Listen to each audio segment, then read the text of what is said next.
একটা দাবার বোর্ড, এর একপাশে বসে আছে পৃথিবীর সব থেকে বড় সাম্রাজ্যবাদী শক্তি আমেরিকা, আর অন্য পাশে বসে রয়েছে একটা ড্রাগন, যে গত 4 দশকে গরিব দেশ থেকে উঠে এসেছে বিশ্বের দ্বিতীয় বৃহত্তম অর্থনীতিতে। বোর্ডের প্রতিটা গুঁটি নড়ছে ধীরে নিঃশব্দে, কখনো সেমি কন্ডাক্টরের আকারে, কখনো বিরল খনিজের আকারে, কখনো বা একটা রণতরীর আকারে, কখনো বা মিসাইল বা ক্ষেপণাস্ত্রের আকারে। প্রতিটি চাল বদলে দিচ্ছে গোটা পৃথিবীর ভবিষ্যৎ। এই লড়াই এখন বিশ্বের সব থেকে বড় ভূরাজনৈতিক নাটক, চীন বনাম আমেরিকা। কি হচ্ছে এই নাটকে? কে কিভাবে অপরকে ছাপিয়ে যাওয়ার চেষ্টা করছে? কার কোথায় শক্তি, কার কোথায় দুর্বলতা? আর এই সময়ের বিশ্বের সব ঘটনাকেই দেখতে হবে এই লড়াইয়ের প্রেক্ষিত থেকে। তা ইরান যুদ্ধই হোক বা তাইওয়ানে উত্তেজনা, বাণিজ্যই হোক বা আমার আপনার জীবনকে নিয়ন্ত্রণ করে এমন সব ছোট বড় ঘটনাই। আজকের এই এপিসোডে এই বিষয়টি বিশ্লেষণ করব। ভিডিওটি শেষ পর্যন্ত দেখে ভালো লাগলে লাইক, শেয়ার এবং হাইপ করে আরও মানুষের কাছে পৌঁছে দিতে ভুলবেন না।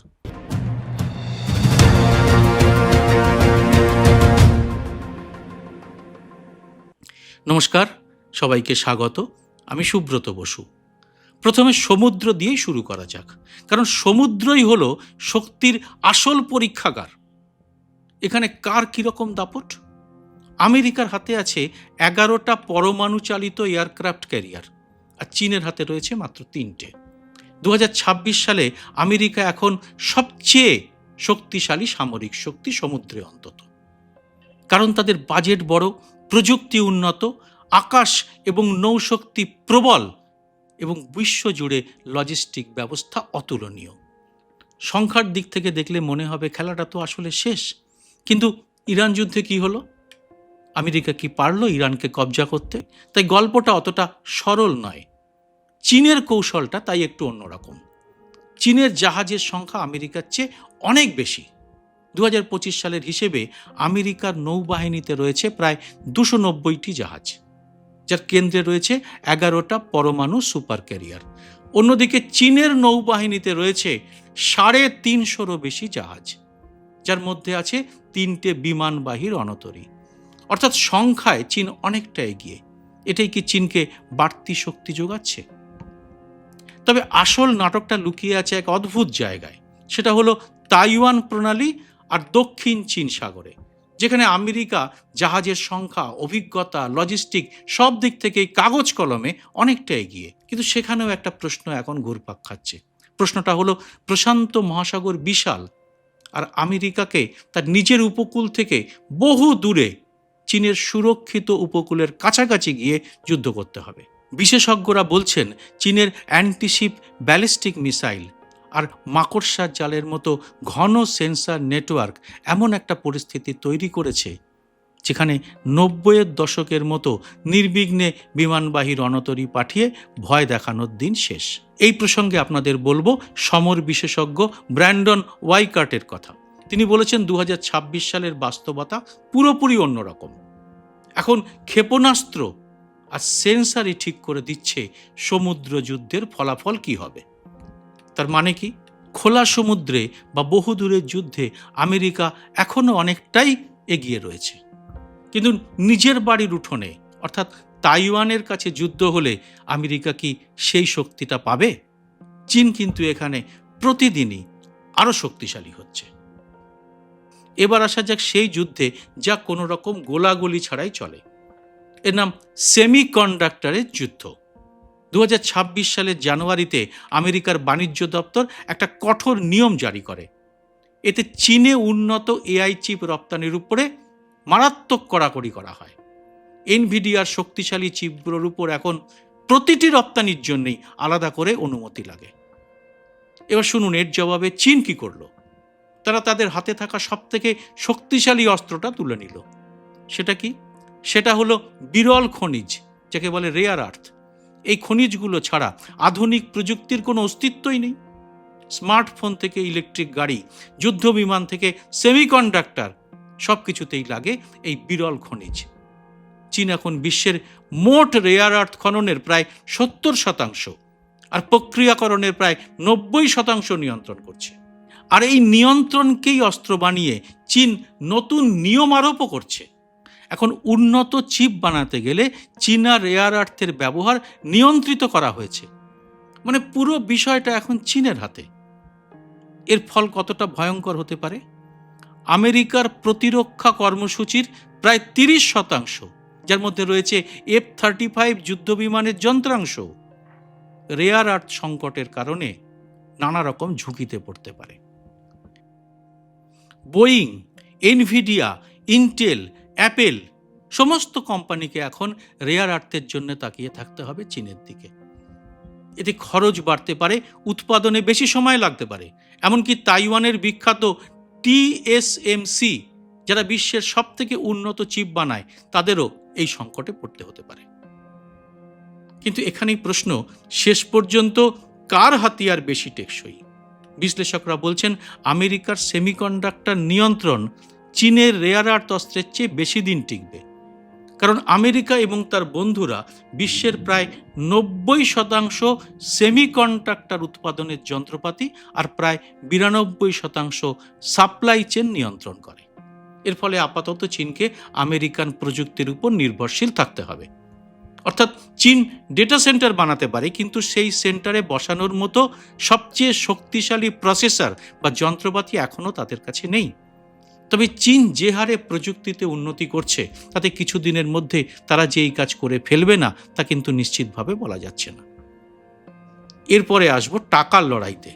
কার পকেট কতটা মোটা সেটা না জানলে এই আলোচনাটা সম্পূর্ণই হবে না। 2026 সালের প্রথম কোয়ার্টারে চীনের অর্থনীতি 5% হারে বেড়েছে। এটা এর আগের কোয়ার্টারের 4.5%-এর চেয়ে অনেকটাই বেশি। আর আরও গুরুত্বপূর্ণ কথা, চীনের এই গ্রোথ বাজারের প্রত্যাশার চেয়ে অনেকটাই বেশি। এটা কিন্তু চমকে দেওয়ার মতো তথ্য, কারণ অনেকেই ভেবেছিলেন ট্রাম্পের শুল্কের চাপে চীনের অর্থনীতি হোঁচট খাবে, কিন্তু উল্টোটা হয়েছে। এবং সেটা কিভাবে হলো?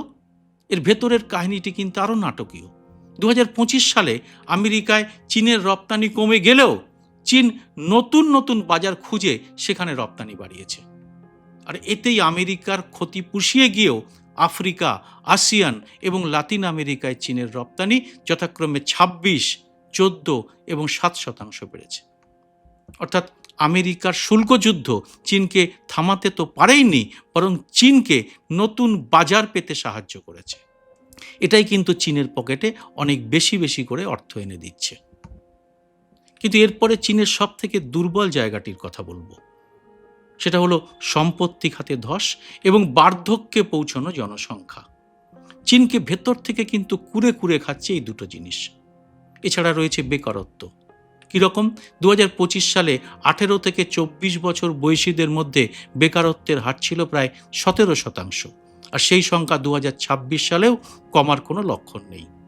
অন্যদিকে আমেরিকা, এআই বিনিয়োগের ঝড়ে এখন আমেরিকার অর্থনীতি চাঙ্গা। 2026 সালের বৃদ্ধির প্রত্যাশা ক্রমাগত বাড়ছে। এর বড় কারণ আমেরিকার এআই বিনিয়োগের বিস্ফোরণ। শেয়ার বাজার, প্রযুক্তি খাত, উদ্ভাবন সব কিছুতেই আমেরিকা এখনও অগ্রণী। কিন্তু আমেরিকার সব থেকে বড় সমস্যা এখন দুটো। এক, ইরান যুদ্ধের ফাঁদে পড়ে অর্থনীতি বিপন্ন হয়ে পড়া, যাকে অনেক অর্থনীতিবিদ মন্দার আভাস বলে সতর্ক করছেন। অন্যদিকে রয়েছে তীব্র আর্থিক বৈষম্য। এটাও কিন্তু অর্থনীতির উন্নয়নের পক্ষে অন্যতম বাধা বলে অর্থনীতিবিদরা জানিয়েছেন। তাহলে সংখ্যায় কে এগিয়ে? দীর্ঘমেয়াদে বা লং টার্মে চিত্রটা কিন্তু উল্টো। 2000 সাল থেকে দক্ষিণের বাজারে বা গ্লোবাল সাউথের বাজারে চীনের রপ্তানির অংশ 21% পয়েন্ট বেড়েছে, আর সেখানে আমেরিকার অংশ 10% পয়েন্ট কমেছে। 2000 থেকে 2024 সালের মধ্যে গ্লোবাল সাউথে চীনের রপ্তানি 39 গুণ বেড়েছে, আর আমেরিকার বেড়েছে মাত্র দ্বিগুণ। এই পরিসংখ্যানটাই বলে দিচ্ছে ভবিষ্যতের বাজার কার হাতের মুঠোয় যাচ্ছে। তবে সামরিক শক্তি বা টাকা দিয়ে সবকিছুর বিচার হয় না। বন্ধুর সংখ্যাও কিন্তু কূটনীতিতে বলে দেয় কে বেশি শক্তিশালী। চীনের বেল্ট অ্যান্ড রোড ইনিশিয়েটিভে এখনো পর্যন্ত 147টা দেশ যুক্ত হয়েছে বা যুক্ত হওয়ার আগ্রহ দেখিয়েছে। এটা বিশ্বের জনসংখ্যার 2/3 আর গোটা বিশ্বের জিডিপির 40% এই দেশগুলোর। তাই এটা শুধু রাস্তা বা রেল বানানো নয়, এটা একটা নতুন বিশ্ব ব্যবস্থা তৈরির চেষ্টা। আর এখানেই চীন আমেরিকাকে টেক্কা দিয়ে দিয়েছে। কারণ চীন যখন বন্ধু বাড়াচ্ছে, তখন ট্রাম্পের পাগলামিতে বিরক্ত হয়ে ন্যাটোভুক্ত দেশগুলোর অনেকেই তার পাশ থেকে সরে যাচ্ছে। ইতালি, জার্মানি, ফ্রান্স সম্প্রতি এই তালিকায় যুক্ত হয়েছে। আর উল্টো দিকে আফ্রিকা, লাতিন আমেরিকা এবং এশিয়ার উন্নয়নশীল দেশগুলোয় চীনের প্রভাব বাড়ছে হু হু করে। জাম্বিয়া, ব্রাজিল, ইন্দোনেশিয়ার অনেক কর্মকর্তা চীনের অর্থনৈতিক বৃদ্ধি, দারিদ্র্য কমানো এবং প্রযুক্তিগত অগ্রগতির মডেলের প্রশংসা করছেন। এর একটা বড় কারণ কিন্তু চীনের একটা কূটনৈতিক চাল। কারণ চীন তাদের দাতাগ্রহিতার সম্পর্কের বদলে অংশীদারিত্বের মানে পার্টনারশিপের কথা বলছে। এটা চীনের একটা দুর্দান্ত কূটনৈতিক সাফল্য। আর সম্প্রতি ইরান যুদ্ধে তারা সরাসরি ইরানের পাশে দাঁড়িয়েছে। আর তাতেই ইরান, চীন এবং রাশিয়া মিলে একটা নতুন অক্ষ তৈরি হয়েছে। আমেরিকা এখানেই অনেকটা পিছিয়ে পড়েছে। গবেষকরা বলছেন আমেরিকার নীতি নির্ধারকরা গ্লোবাল সাউথকে নিজেদের বাড়ির উঠোন বলে ভাবেন। এটা বন্ধ করতে হবে, কারণ এটাই এখন শিল্প যুদ্ধের আসল রণক্ষেত্র। কিন্তু ট্রাম্প যে এসব কথাকে বিশেষ পাত্তা দিচ্ছেন এমন উদাহরণ কিন্তু পাওয়া যায়নি। এবার আসবো সেই জায়গায় যেখানে এই পুরো লড়াইয়ের ভাগ্য কিন্তু নির্ধারিত হতে পারে এক লহমায়। সেটা হলো তাইওয়ান। তাইওয়ান প্রণালী এখন বিশ্বের সবচেয়ে অস্থির এবং উত্তপ্ত অঞ্চলগুলোর একটা, মানে ইরানের পরেই প্রায়। এই সমস্যাটা বোঝার জন্য আমার একটা আলাদা ভিডিও রয়েছে, ডিসক্রিপশন বক্সে তার লিঙ্কটা দিয়ে রাখলাম। তাইওয়ান, চীন এবং আমেরিকা এই 3 শক্তির কৌশলগত স্বার্থ আর প্রতিরোধ কৌশল ক্রমশ একে অপরের সঙ্গে জড়িয়ে যাচ্ছে। এখানে সামান্য ভুলচুক হলেই সংঘাত বেঁধে যাওয়ার ঝুঁকি রয়েছে, আর এই ঝুঁকি ক্রমশ বাড়ছে। চীনের প্রেসিডেন্ট তাইওয়ানকে 2 দেশের মধ্যে সবচেয়ে গুরুত্বপূর্ণ বিষয় বলে বারবার উল্লেখ করছেন। আর আমেরিকার প্রতিরক্ষা মন্ত্রী সম্প্রতি সিঙ্গাপুরে দাঁড়িয়ে সরাসরি বলেছেন চীনের সামরিক শক্তি বৃদ্ধি নিয়ে তাদের যথেষ্ট উদ্বেগ আছে। তাই তাইওয়ানকে ঘিরেই লুকিয়ে আছে সবথেকে বড় ঝুঁকি। আর চিপ শিল্পের প্রাণকেন্দ্র TSMC এখানেই। আর এটাকেই বলা হয় তাইওয়ানের সিলিকন শিল্ড বা রক্ষা কবচ। আর এই সিলিকন শিল্ডের ভরসাতেই তাইওয়ানের প্রেসিডেন্ট কিন্তু আমেরিকার সব কথা মেনে চলেন না। তারা আমেরিকার একটা বড় প্রস্তাব প্রত্যাখ্যান করার সাহসও দেখিয়েছেন এই রক্ষা কবচের ভরসাতেই। এই একটা দ্বীপ, মাত্র 23 মিলিয়ন মানে 2.25 কোটি মানুষের বাস, এখন বিশ্বের সব থেকে বড় শক্তিশালী দুটো দেশকে একে অপরের মুখোমুখি দাঁড় করিয়ে দিয়েছে। আর এখানে যা ঘটতে পারে তা শুধু এশিয়ায় নয়, গোটা বিশ্বের অর্থনীতিকে নাড়িয়ে দিতে পারে।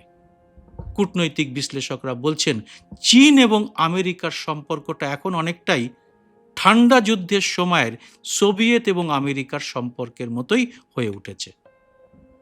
এখানে কোনো সরাসরি যুদ্ধ নেই, কিন্তু একটা দীর্ঘ, ধীর এবং বহুমাত্রিক দ্বন্দ্ব রয়েছে। আর এর ফলাফলই নির্ধারণ করবে আগামী দিনের বিশ্ব রাজনীতি কিভাবে চলবে।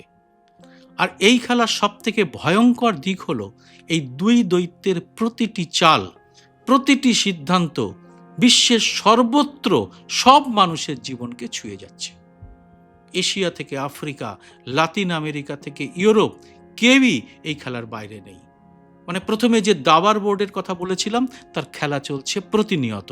আর পৃথিবী নিঃশ্বাস আটকে দেখছে পরের চালটা কে দেবে, কি চাল দেবে, কার দিকে আরও পাল্লা ভারী হবে।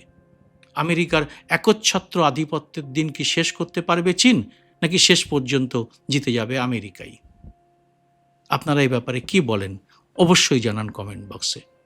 জয় হিন্দ, সত্যমেব জয়তে। স্বাধীন সাংবাদিকতার পাশে দাঁড়াতে এবং আমার প্রতিটি ভিডিও সবার আগে পেতে মাসে মাত্র 59 টাকা দিয়ে চ্যানেলের মেম্বারশিপ নিতে পারেন।